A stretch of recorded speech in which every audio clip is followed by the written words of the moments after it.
नमस्कार दोस्तों, मैं अर्जुन आपका स्वागत करता हूँ A to Z सब्जेक्ट वाला के यूट्यूब चैनल में। दोस्तों आज मैं आपके लिए लेकर आया हूँ इतिहास के टॉप 100 प्रश्न जो वेरी मोस्ट इम्पोर्टेंट क्वेश्चन है सभी परीक्षाओं के लिए। सभी परीक्षाओं में बार बार रिपीट किए क्वेश्चन है। तो दोस्तों वीडियो को अंत तक जरूर देखना ताकि सभी क्वेश्चन आपको आसानी से याद हो जाएँ। साथ ही दोस्तों अगर आप हमारे चैनल पर पहली बार आएँ तो हमारे चैनल को भी सब्सक्राइब कर लीजिएगा, साथ ही बेल आइकन को प्रेस कर लीजिएगा ताकि हमारे आने वाले वीडियो का नोटिफिकेशन आप तक पहुंचता रहे। चलिए दोस्तों वीडियो को स्टार्ट करते हैं। इतिहास का पिता कहा जाता है हेरोडोटस को। इतिहास का पिता कहा जाता है। हेरोडोटस कहाँ के निवासी थे? यूनान के निवासी थे हेरोडोटस। पहिया या कृषि का आविष्कार किस काल में हुआ था? नवपाषाण काल में हुआ था पहिया या कृषि का आविष्कार। अगला क्वेश्चन देखते हैं। आग का आविष्कार तथा होमोसेपियंस या ज्ञानी मानव का उदय हुआ था दोस्तों पूरा पाषाण काल में। याद रखेंगे दोस्तों, पूरा पाषाण काल में। पशुपालन का आरंभ किस काल में हुआ था? मध्य पाषाण काल में। भीमबेटका किसके लिए प्रसिद्ध है? गुफा शैल चित्रों हेतु जो है भीमबेटका प्रसिद्ध हैं। भीमबेटका कहाँ स्थित है? रायसेन जिला मध्य प्रदेश में स्थित है भीमबेटका। आदि मानव ने सर्वप्रथम सीखा था आग जलाना। याद रखेंगे, आदि मानव ने सर्वप्रथम सीखा था आग जलाना। अगला क्वेश्चन देखते हैं। मानव ने सर्वप्रथम किस धातु का प्रयोग किया था? तांबा का प्रयोग किया था मानव ने सबसे पहले पालतू बनाया था कुत्ता को। याद रखेंगे दोस्तों, मानव ने सबसे पहले पालतू बनाया था कुत्ता को। सिंधु घाटी सभ्यता थी आद्य ऐतिहासिक। सिंधु घाटी सभ्यता किसके लिए प्रसिद्ध थी? नगर नियोजन हेतु प्रसिद्ध थी। सिंधु सभ्यता की लिपि थी भाव चित्रात्मक। याद रखेंगे दोस्तों। अगला क्वेश्चन देखते हैं। सिंधु सभ्यता के लोगों का व्यवसाय क्या था? कृषि था। सिंधु वासियों की मुख्य फसल क्या थी? जौ और गेहूं थी। कपास की खेती प्रारंभ की थी। सिंधु वासियों ने जो है कपास की खेती प्रारंभ की थी। सिंधु सभ्यता का प्रमुख बंदरगाह था दोस्तों लोथल। याद रखेंगे, सिंधु सभ्यता का प्रमुख बंदरगाह था लोथल था। लोथल कहाँ स्थित है? भोगवा नदी के किनारे गुजरात में स्थित है लोथल। याद रखेंगे दोस्तों। अगला क्वेश्चन देखते हैं। भारत में हड़प्पा का वृहद स्थल है दोस्तों राखीगढ़ी। याद रखेंगे, भारत में हड़प्पा का वृहद स्थल है राखीगढ़ी। सिंधुवासी किसकी पूजा करते थे? पशुपति की पूजा करते थे सिंधुवासी। महाराजा रणजीत सिंह ने सुप्रसिद्ध कोहिनूर हीरा किससे प्राप्त किया था? सांसूजा से जो है प्राप्त किया था। 25 अप्रैल 1809 को अमृतसर की संधि किनके मध्य संपन्न हुई थी? महाराजा रणजीत सिंह तथा अंग्रेजों के मध्य संपन्न हुई थी। अगला क्वेश्चन देखते हैं। वर्ष 1845 में प्रारंभ हुआ प्रथम आंग्ल सिख युद्ध के दौरान भारत का गवर्नर जनरल कौन था? लॉर्ड हार्डिंग प्रथम।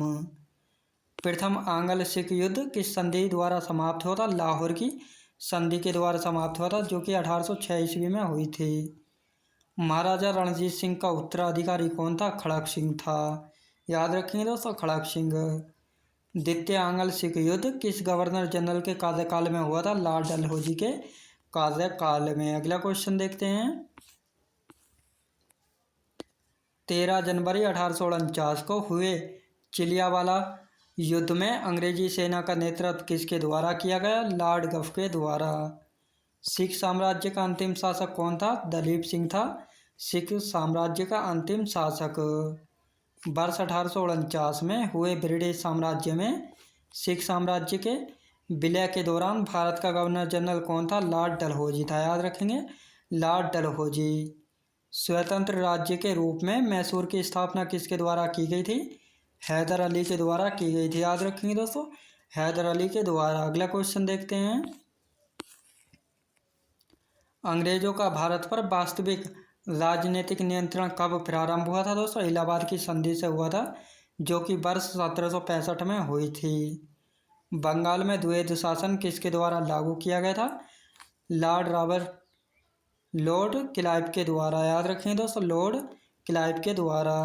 वर्ष 1772 में किस गवर्नर ने द्वैध शासन को समाप्त कर दिया था? वारेन हेस्टिंग ने जो है वर्ष 1772 में द्वैध शासन को समाप्त कर दिया था। अगला क्वेश्चन देखते हैं। भारत में न्यायिक सेवा का जन्मदाता किसे माना जाता है? वारेन हेस्टिंग को जो है भारत में न्यायिक सेवा का जन्मदाता माना जाता है। भारत में पुलिस सेवा एवं सिविल सेवा का जन्मदाता किसे माना जाता है? लॉर्ड कॉर्नवालिस को माना जाता है। भारत में प्रथम प्रिंटिंग प्रेस की स्थापना वर्ष 1556 में कहाँ की गई थी दोस्तों? गोवा में की गई थी। याद रखेंगे दोस्तों, गोवा में की गई थी। अगला क्वेश्चन देखते हैं। हिंद महासागर में व्यापार को नियंत्रित करने के लिए शांत या नीले जल की नीति किसने लागू की थी? फ्रांसिस्को दे अल्मीडा ने लागू की थी। भारत में पुर्तगाली शक्ति का वास्तविक संस्थापक किसे माना जाता है? अल्बुकर्क को माना जाता है। किस वायसराय के काल में गोवा को पुर्तगालियों का औपचारिक मुख्यालय बनाया गया था? नीनो डी कुना के काल में। अगला क्वेश्चन देखते हैं। पुर्तगालियों के पश्चात भारत में व्यापार करने आए थे डच आए थे। याद रखेंगे, डच आए थे। अगला क्वेश्चन देखते हैं। किस यूरोपीय शक्ति द्वारा भारत से मसालों के निर्यात के स्थान पर कपड़ों के निर्यात को प्राथमिकता दी गई? डचों के द्वारा। भारत के साथ व्यापार के लिए सर्वप्रथम संयुक्त पूंजी कंपनी किसने आरंभ की थी? डचों ने आरंभ की थी। वर्ष 1759 में बेदरा का युद्ध किन दो यूरोपीय शक्तियों के मध्य लड़ा गया था दोस्तों? डच एवं अंग्रेजों के मध्य लड़ा गया था। अगला क्वेश्चन देखते हैं। लंदन में ब्रिटिश ईस्ट इंडिया कंपनी के गठन के समय भारत का सम्राट कौन था? अकबर था। ब्रिटिश सम्राट जेम्स प्रथम का दूत बनकर भारत में व्यापारिक कोठी स्थापित करने के उद्देश्य से जहांगीर के दरबार में आने वाला ब्रिटिश नागरिक कौन था? कैप्टन हॉकिंस था, जो कि वर्ष 1608 में आया था। ईस्ट इंडिया कंपनी के किस अंग्रेज गवर्नर को औरंगजेब द्वारा भारत से निष्कासित किया गया था दोस्तों? सर जॉन चाइल्ड को भारत से निष्कासित किया गया था। अगला क्वेश्चन देखते हैं। यूरोप वासियों के लिए सर्वोत्तम सोरा और अफीम प्राप्ति का मुख्य क्षेत्र था बिहार। वर्ष 1664 में फ्रांसीसी कंपनी की स्थापना किसके प्रयासों से की गई थी? कोलबर्ट के प्रयासों से की गई थी। फ्रांसीसी कंपनी की स्थापना किसके कार्यकाल में हुई थी? लुई 14वें के कार्यकाल में हुई थी। याद रखेंगे दोस्तों। अगला क्वेश्चन देखते हैं। फ्रैंक कैरो के द्वारा भारत में प्रथम फ्रांसीसी फैक्ट्री की स्थापना कहाँ की गई थी? सूरत में की गई थी 1668 ईस्वी में। याद रखेंगे दोस्तों। अगला क्वेश्चन देखते हैं। व्यापकता का सिद्धांत या राज्य हड़प नीति को किसके द्वारा लागू किया गया था? लॉर्ड डलहौजी के द्वारा। किस रिपोर्ट के आधार पर डलहौजी ने अवध का अधिग्रहण किया था? आउटरम रिपोर्ट के आधार पर। चतुराईपूर्ण निष्क्रियता की नीति किससे संबंधित है? जॉन लॉरेंस से संबंधित है। याद रखेंगे दोस्तों। अगला क्वेश्चन देखते हैं। किस गवर्नर जनरल के कार्यकाल में भारत पर ईस्ट इंडिया कंपनी का शासन समाप्त हो गया था? लॉर्ड कैनिंग के कार्यकाल में। याद रखेंगे दोस्तों। अगला क्वेश्चन देखते हैं। वर्ष 1861 में भारतीय दंड संहिता किसके कार्यकाल में निर्मित की गई थी? लॉर्ड कैनिंग के कार्यकाल में निर्मित की गई थी। भारत में स्थापित स्वशासन का जनक किसे माना जाता है? लॉर्ड रिपन को माना जाता है। धन निष्कासन के सिद्धांत का प्रतिपादन किसने किया था? दादा भाई नौरोजी ने धन निष्कासन के सिद्धांत का प्रतिपादन किया था। याद रखेंगे दोस्तों। अगला क्वेश्चन देखते हैं। वर्ष 1892 में लिबरल पार्टी के टिकट पर ब्रिटिश हाउस ऑफ कॉमन में चुने जाने वाले पहले भारतीय कौन थे? दादा भाई नौरोजी थे। याद रखेंगे दोस्तों। अगला क्वेश्चन देखते हैं। Poverty and the un-British rule in India नामक पुस्तक किसने लिखी थी? दादा भाई नौरोजी ने। यह विचार किसने दिया कि भारत में ब्रिटिश आर्थिक नीति घिनौनी है? कार्ल मार्क्स ने यह विचार दिया था। औपनिवेशिक अर्थव्यवस्था की श्रेष्ठतम पुस्तक इंडिया टुडे के लेखक कौन है? रजनीपाम दत्त। याद रखेंगे, रजनीपाम दत्त। अगला क्वेश्चन देखते हैं। वर्ष 1854 में Bombay spinning and weaving company की सूती वस्त्र की फैक्ट्री किसके द्वारा स्थापित की गई थी? कापसजी टावर के द्वारा जो है स्थापित की गई थी। वर्ष 1855 में भारत का प्रथम जूट मिल कहाँ स्थापित किया गया था? श्रीरामपुर में किया गया था, जो कि पश्चिम बंगाल में है। भारत का प्रथम चाय बागान कब स्थापित हुआ था? वर्ष 1833 में स्थापित हुआ था। याद रखेंगे दोस्तों। अगला क्वेश्चन देखते हैं। वह कौन सी भू राजस्व व्यवस्था थी जो सर्वाधिक ब्रिटिश क्षेत्र पर लागू हुई थी? रियायत वाली व्यवस्था। याद रखेंगे दोस्तों। अगला क्वेश्चन देखते हैं। मनुष्य ने सर्वप्रथम किस धातु का प्रयोग किया था? तांबे का प्रयोग किया था। मनुष्य द्वारा बनाया गया प्रथम औजार क्या था? कुल्हाड़ी। याद रखेंगे, कुल्हाड़ी। कृषि का आविष्कार किस काल में हुआ था? नवपाषाण काल में हुआ था कृषि का आविष्कार।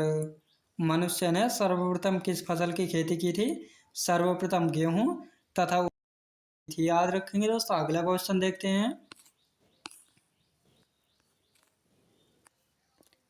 भारत में पूर्व प्रस्तर युग के अधिकांश औजार किस चीज के बने थे? स्फटिक पत्थर के। हड़प्पा और मोहनजोदड़ो की खुदाई किसने कराई थी? सर जॉन मार्शल ने। अग्निकुंड के साक्ष्य कहाँ से प्राप्त हुए? लोथल एवं कालीबंगन से प्राप्त हुए अग्निकुंड के साक्ष्य। सेंधववासी मिठास के लिए किसका प्रयोग करते थे? शहद का प्रयोग करते थे सेंधववासी मिठास के लिए। चावल के प्रथम साक्ष्य कहाँ से प्राप्त हुए? लोथल से प्राप्त हुए चावल के प्रथम साक्ष्य। याद रखेंगे दोस्तों। अगला क्वेश्चन देखते हैं। सिंधु सभ्यता में किस देवता की उपासना सर्वाधिक प्रचलित थी? मातृ देवी की। हड़प्पा में एक अच्छे जल प्रबंधन का पता किस स्थान से चलता है? धोलावीरा से। हड़प्पा सभ्यता में मोहरे किसकी बनी थी? सैल खड़ी की। याद रखेंगे दोस्तों, सैल खड़ी की। हड़प्पा के निवासी किस खेल में रुचि रखते थे? शतरंज खेल में हड़प्पा के निवासी रुचि रखते थे। याद रखेंगे दोस्तों। अगला क्वेश्चन देखते हैं। हड़प्पा की किस नगर को सिंध का बाग कहा जाता था? मोहनजोदड़ो को कहा जाता था। हड़प्पा के लोग कौन सी फसल में सबसे आगे थे? कपास की फसल में जो है सबसे आगे थे। उस स्थल का नाम बताइए जो वर्तमान में बलूचिस्तान में स्थित है। मेहरगढ़। याद रखेंगे दोस्तों, मेहरगढ़। सिंधु सभ्यता किससे संबंधित है? आद्य ऐतिहासिक युग से संबंधित है सिंधु सभ्यता। अगला क्वेश्चन देखते हैं। सिंधु घाटी सभ्यता का कौन सा स्थल वर्तमान में पाकिस्तान में स्थित है? हड़प्पा। मोहनजोदड़ो में सबसे बड़ी इमारत कौन सी है? अन्नागार। सिंधु घाटी सभ्यता का कौन सा स्थान भारत में स्थित है? लोथल। याद रखेंगे, लोथल। सिंधु घाटी सभ्यता की प्रमुख विशेषता थी व्यवस्थित शहरी जीवन। याद रखेंगे दोस्तों। अगला क्वेश्चन देखते हैं। हड़प्पा कालीन स्थल रंगपुर किस राज्य में स्थित है? गुजरात राज्य में स्थित है। याद रखेंगे दोस्तों, गुजरात राज्य में स्थित है। अगला क्वेश्चन देखते हैं। सिंधु घाटी के लोग किसकी पूजा करते थे? पशुपति की पूजा करते थे सिंधु घाटी के लोग। भारत में चांदी की उपलब्धता के प्राचीनतम साक्ष्य मिलते हैं हड़प्पा संस्कृति में। हड़प्पा कालीन स्थलों में अभी तक किस धातु की प्राप्ति नहीं हुई है? लोहा की प्राप्ति नहीं हुई है। भारत का सबसे बड़ा हड़प्पा पुरस्थल है राखीगढ़ी। याद रखेंगे दोस्तों। अगला क्वेश्चन देखते हैं। सिंधु घाटी के लोगों की एकमात्र महत्वपूर्ण रचना किसकी मूर्ति थी? नृत्य करती हुई नर्तकी की। सैंधव सभ्यता का महान स्नानागार कहाँ से प्राप्त हुआ था? मोहनजोदड़ो से। हड़प्पा के लोग किस वस्तु के उत्पादन में अग्रणी थे? कपास के उत्पादन में। वेद शब्द का अर्थ है ज्ञान। याद रखेंगे दोस्तों, वेद शब्द का अर्थ है ज्ञान। अगला क्वेश्चन देखते हैं। भारतीय विश्वविद्यालयों में धार्मिक शिक्षा के लिए किसने प्रबल रूप से वकालत की थी? मदन मोहन मालवीय ने। बनारस हिंदू विश्वविद्यालय का शिलान्यास किसके द्वारा किया गया था? लॉर्ड हार्डिंग प्रथम के द्वारा किया गया था। वर्ष 1817 में डेविड हेयर के सहयोग से कलकत्ता में हिंदू कॉलेज की स्थापना किसके द्वारा की गई थी? राजा राम मोहन राय के द्वारा जो है की गई थी। याद रखेंगे दोस्तों। अगला क्वेश्चन देखते हैं। वर्ष 1847 में रुड़की इंजीनियरिंग कॉलेज के रूप में भारत के प्रथम इंजीनियरिंग कॉलेज की स्थापना किसके द्वारा की गई थी? जेम्स थॉमसन के द्वारा। वर्नाक्यूलर प्रेस एक्ट किस वायसराय के समय पारित हुआ था? लॉर्ड लिटन के समय में जो है पारित हुआ था। दोस्तों मैं उम्मीद करता हूँ आपका वीडियो क्वालिटी कंटेंट वगैरह सभी कुछ आपको पसंद आया होगा। पसंद आया तो लाइक शेयर और सब्सक्राइब करना बिल्कुल भी ना भूलें। साथ ही दोस्तों अगर आप हमारे चैनल पर पहली बार आएँ तो हमारे चैनल को भी सब्सक्राइब कर लीजिएगा। साथ ही बेल आइकन को प्रेस कर लीजिएगा ताकि हमारे आने वाले वीडियो का नोटिफिकेशन आप तक पहुंचता रहे। चलिए दोस्तों मिलते हैं नेक्स्ट वीडियोज़ में।